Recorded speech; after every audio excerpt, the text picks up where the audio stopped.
بسم الله الرحمن الرحيم ولا يحسبن الذين يبخلون بما آتاهم الله من فضله هو خيرا لهم بل هو شر لهم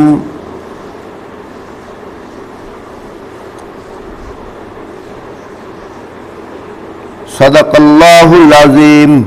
جن لوگوں کو اللہ نے اپنے فضل سے نوازا ہے اور پھر وہ بخل سے کام لیتے ہیں، وہ اس خیال میں نہ رہیں کہ یہ بخیلی ان کے لیے اچھی ہے، نہیں، یہ ان کے حق میں نہایت بری ہے۔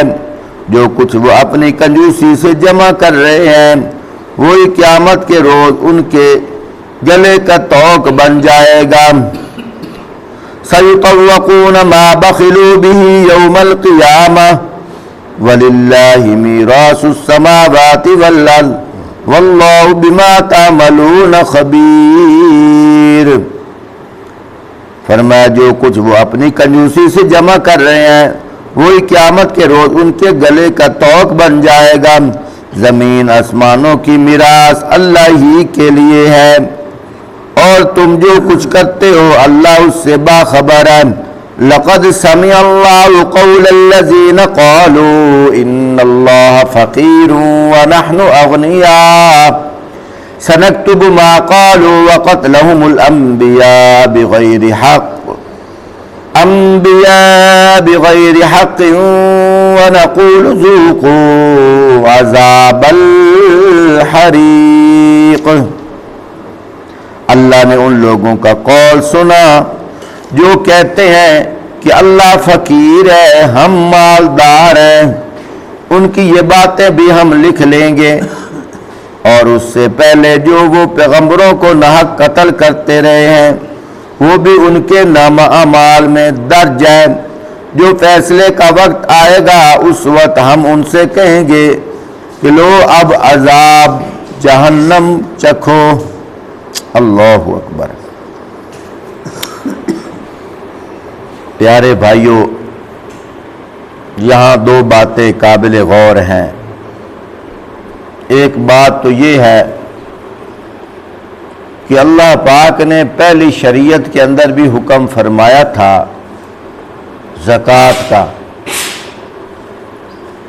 تو لوگ اپنی طرف سے ہیلے بہانے تلاش کرتے تھے، زکوٰۃ نہیں دیتے تھے۔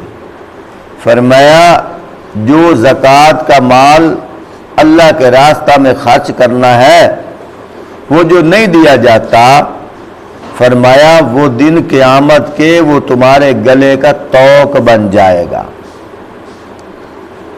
مثال کے طور پر ایک آدمی ہے، اس کے پاس اتنی قیمت آ گئی، اتنے پیسے آ گئے کہ اگر وہ پیسے ان پیسوں سے 7.5 تولہ سونا خریدا جائے بآسانی سے مل سکتا ہو، سونا ہو یا اتنے پیسے ہوں، اور ان پیسوں پر سال بھی گزر جائے۔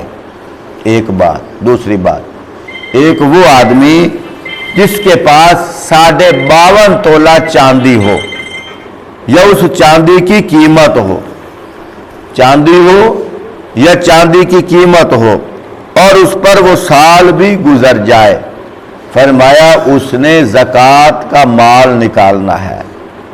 وہ زکوٰۃ ہے کتنی؟ وہ زکوٰۃ جو ہے فرمایا 40واں حصہ ہے، غالباً 1,00,000 روپے میں سے 2500 روپے بنتا ہے۔ جیسے 100 میں سے 100 روپے ہو تو کتنے بنتے ہیں؟ غالباً 2 روپیے تے 8 آنے 250 روپے، اور 1000 روپے میں سے 250۔ اسی طرح اگر دیکھا جائے تو 1,00,000 میں سے 2500 روپیہ۔ اس کی مثال بزرگوں نے یہ دی ہے، فرمایا مرغہ جو ہے وہ حلال ہے، مرغہ حلال ہے، لیکن اس کو ذبح کر کے کھانا فرض ہے، ذبح کیے بغیر کھانا حرام ہے۔ کس لیے؟ جب مرغہ ہے ہی حلال تو پھر حرام کیسے؟ فرمایا تم دیکھتے نہیں ہو؟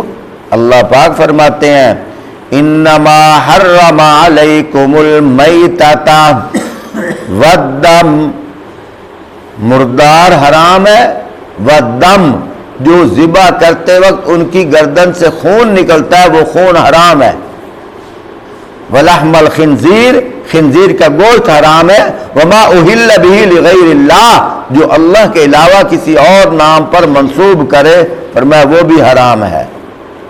تو چونکہ اب مرغ ہے حلال لیکن اس کے جسم کے اندر وہ خون گردش کر رہا ہے، جو گردن پہ کے اندر خون ہے وہ انسان کے اوپر کیا ہے؟ حرام ہے، والدم، جس کی وجہ سے بغیر ذبح کیے کھانا حرام ہے حلال۔ اسی طرح فرمایا کہ تیری حلال کی کمائی ہے، حرام کی نہیں، حرام کی تو ویسے ہی حرام ہے، تیری حلال کی کمائی ہے، اور حلال کی کمائی اگر تو نے زکوٰۃ نہیں نکالی وہ تیرے اوپر حرام ہے۔ لیکن جس طرح مرغ کی گردن سے خون نکلتا ہے تو پھر مرغا تیرے اوپر حلال ہو گیا، اسی طرح فرمایا کہ وہ زکوٰۃ کا مال نکال، باقی مال تیرے اوپر حلال ہے۔ اگر زکوٰۃ کا مال نہیں نکالے گا تو پھر اللہ پاک ناراض ہوں گے، قیامت کے دن وہ مال جو تجھے نکالنا تھا وہ تیرے گلے کا توق بن جائے گا۔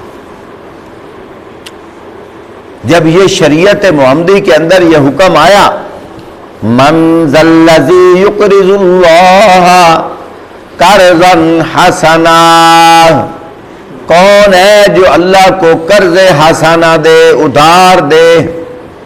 حدیث پاک کے اندر آتا ہے، فرمایا جب انسان اللہ کے راستہ میں صدقہ خیرات کرتا ہے، دیکھنے میں تو غریب کے ہاتھ میں ہے لیکن وہ اللہ کی قدرت کے ہاتھ میں جا رہا ہے، اور اللہ پاک فرماتے ہیں من جاء بالحسنۃ فلہ عشر امثالها، فرمایا جو میرے راستہ میں ایک نیکی کرتا ہے فرمایا ہم ایک کے بدلے 10 گنا لوٹا دیتے ہیں۔ تو مسئلہ یہی ہے، دوبارہ پھر دہرا دیتا ہوں کہ 7.5 تولہ سونا ہو یا 52.5 تولہ چاندی ہو یا اس کی قیمت کے مطابق تیرے پاس مال ہو اور اس کے اوپر کیا ہو، سال بھی گزر جائے، پھر زکوٰۃ دینا فرض ہے۔ اگر انکار کیا اسلام سے ہٹ گیا، نہ دیا اللہ پاک کی ناراضگی ہے۔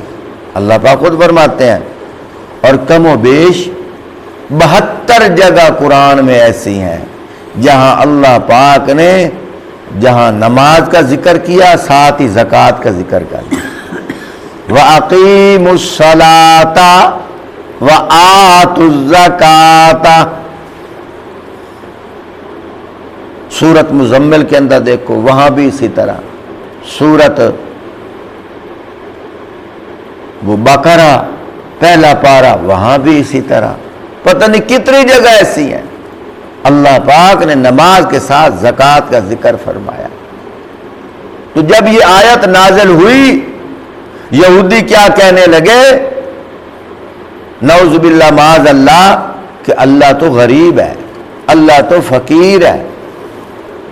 اللہ پاک نے قرآن نازل فرمایا لقد سمع اللہ قول الذین قالوا ان اللہ فقیر ونحن اغنیاء، البتہ اللہ پاک نے ان کی یہ باتیں سن لی ہیں جو یہ کہتے پھرتے ہیں کہ اللہ فقیر ہے، ہم مالدار ہیں۔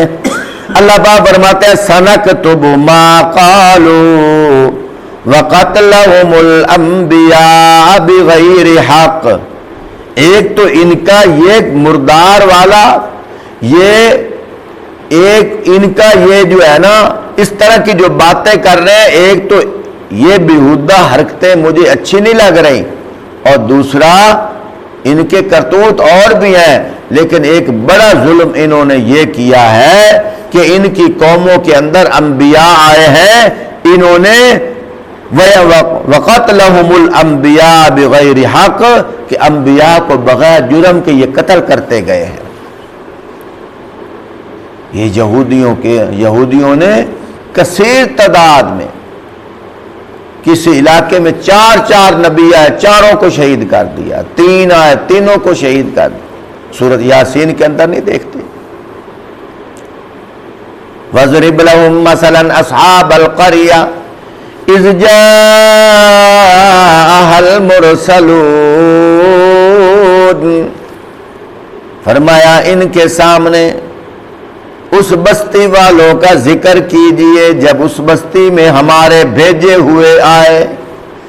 اِذْ أَرْسَلْنَا إِلَيْهِمُ اثْنَيْنِ فَكَذَّبُوهُمَا، فرمایا جب اس بستی میں 2 رسول آئے، فَكَذَّبُوهُمَا، قوموں نے ان دونوں کو جھٹلا دیا، انہوں نے مجھ سے شکوہ کیا۔ اللہ پاک فرماتے ہیں میں نے بطور سپورٹ کے فَعَزَّزْنَا بِثَالِثٍ، بغیر سپورٹ کے ایک اور رسول ساتھ شامل کر دیا۔ یہاں میں اکثر یہ بات کیا کرتا ہوں کہ ہم جو گشت کرتے ہیں نا، تو بعض گھر ایسے ہوتے ہیں جو بات نہیں سنتے، گالی وغیرہ نکالتے ہیں، بات نہیں سنتے۔ جب اس گلی میں گشت ہو تو ساتھی دستک دینے لگتا ہے تو ساتھ والے کہتے ہیں نہیں ان کو چھوڑو، یہ نہیں بات سنتے، آگے چلو۔ میں یہاں نقطہ دے رہا ہوں کہ اللہ پاک قرآن میں نقشہ بیان فرما رہے ہیں کہ ان نبیوں نے بھی اللہ سے شکایت کی۔ اللہ خود فرما رہے ہیں فَكَذَّبُوهُمَا، ان دونوں کو انہوں نے جھٹلا دیا، تکذیب کی۔ تو اللہ پاک سے جب شکایت کی، اللہ پاک نے فَعَزَّزْنَا بِثَالِثٍ، ایک نبی اور ساتھ بڑھا دیا۔ انہوں نے پوچھا یا اللہ اب ہمارا کیا کام ہے؟ اللہ پاک نے فرمایا ادھر ہی جاؤ جدھر تم کو پہلے جھٹلایا گیا ہے، ادھر ہی جاؤ، اسی بستی میں جا کر پھر دعوت دو۔ میں سپورٹ تو بڑھا دے رہا ہوں لیکن علاقہ میں نے چینج نہیں کیا۔ تو یہاں یہ قانون ہے، کیا فرمایا جو بات نہیں سنتے، اس کا مطلب ہے تمہاری باتوں سے انہوں نے ہدایت پر آنا ہے، جس کی وجہ سے وہ نہیں آ رہے، تم سائڈ پہ ہو رہے ہو۔ اور یہ تو اللہ کی طرف سے دروازہ کھلتا ہے، یہ تو اللہ کی طرف سے رحمت آتی ہے، نگاہ شفقت ہے، اللہ کی طرف سے ہے۔ تمہارا کام تو ہے دعوت دینا، میرے اللہ کا کام ہے ہدایت دینا، جس کو چاہے ہدایت دے دے۔ اگر یہی بات تھی پھر 950 سال حضرت نوح علیہ السلام کو کیوں کہا گیا جاؤ پھر دعوت دو، پھر دعوت دو؟ 950 سال دعوت دیتے رہے۔ اللہ نے حضور پاک صلی اللہ علیہ وسلم کو فرمایا انک لا تہدی من احببت ولکن اللہ یہدی من یشاء، فرمایا میرے محبوب اللہ پاک ان کو ہدایت نہیں دیں گے جن کو آپ چاہیں گے۔ میں تھوڑا جا سخت لفظ آپ چھوڑا کیونکہ لوگ مبالغہ کر ویندے نا، انہاں دی کھٹی بہت آ ویندی ہے جنہاں دا یہ عقیدہ ہے کہ نبی مختار کل ہوندا ہے، نبی دے اختیار وچ سب کچھ۔ پھر اگر یہ بات ہے تو اللہ کا یہ قرآن کدھر جا رہا ہے؟ اللہ کا قرآن کیا کہہ رہا ہے؟ انک لا تہدی من احببت، فرمایا میرے محبوب ان کو ہدایت نہیں ملے گی جسے آپ چاہو گے۔ انک لا تہدی، آپ ان کو ہدایت نہیں دے سکتے، من احببتا، جن کو آپ چاہو گے، ولیکن اللہ یہدی من یشاء، ہدایت تو اسے ملے گی جسے اللہ چاہیں گے۔ عقیدہ یہ ہونا چاہیے۔ کیوں؟ اگر نعوذ باللہ معاذ اللہ علیاذ باللہ ہدایت دینا نبی کے اختیار میں ہوتا تو وہ تو انبیاء گزرے ہیں جنہوں نے کتنا عرصہ دعوت دی ہے، کسی نے کلمہ نہیں پڑھا۔ قیامت کے دن 120 صفحے ہوں گی، کم و بیش 80 یا 72 صفحے آپ صلی اللہ علیہ وآلہ وسلم کی امت کی ہوں گی، باقی صفحے دوسرے انبیاء کی ہوں گی۔ تو کچھ انبیاء ایسے ہوں گے جن کے ساتھ ایک نبی ہے 11 امتی ہیں، ایک نبی ہے 8 امتی ہیں، ایک نبی ہے 1 امتی ہے، ایک نبی ہے امتی کوئی نہیں، لیکن وہ انبیاء بھی کامیاب ہیں۔ کس لیے؟ فرمایا ان کا کام ہدایت نہیں تھا، ان کا کام تھا دعوت دینا، وہ انہوں نے دے دی، پیغام تھا دے دینا، دے دیا۔ ہدایت کا دروازہ تو اللہ نے کھولنا تھا، اس کی مرضی، ہدایت کا دروازہ کھلے تو حبشے کا کالا بلال نمک کلمہ پڑھ لے، ہدایت کا دروازہ نہ کھلے سکا چاچا ابی لہب کلمے کے خزانے کو حاصل نہ کر سکے۔ یہ تو اللہ کی عطا ہے۔ مالی دا کم میں پانی لانا، مالک دا کم میں پھل پھل لانا، مالی دا کم میں پانی لانا، تے او بھر بھر مشکاں پاوے، مالک دا کم میں پھل پھل لانا، او لاوے تے بھاوے نہ لاوے۔ یہ تو اللہ دا کام ہے، مؤذن دا کام ہے اذان دیونا، او اذان دیوے۔ اللہ دا کام ہے نمازیاں نو بھیجنا، او بھیجے تے بھاوے نہ بھیجے، وہ قبول کرے چاہے نہ کرے۔ میرے بھائیوں، ہدایت کے خزانے، ہدایت کے پر قبضہ میرے اللہ کا ہے، ہدایت پر اختیار میرے اللہ کا ہے، میرے اللہ کی مرضی۔ اگر نبی کے اندر ہدایت کا اختیار ہوتا تو اللہ پاک نے حضرت موسیٰ علیہ السلام کو فرمایا تھا اذهب الى فرعون انه طغى، اے موسیٰ آپ جائیے فرعون کو دعوت دیجئے، وہ سرکش ہو گیا ہے۔ لیکن قرآن پاک پڑھ کر دیکھو، موسیٰ علیہ السلام نے فرعون کو دعوت دی، وہ نامراد ہوا، اس نے دعوت کو قبول نہ کیا، وہ غرق ہوا، تباہ ہوا۔ لیکن اس کے جو سپاہی تھے، اس کی جو رعایا تھی، وہ اسلام کے خزانوں سے مالا مال ہو گئے۔ تو بات یہ ہے، یہ عقیدہ ہونا چاہیے۔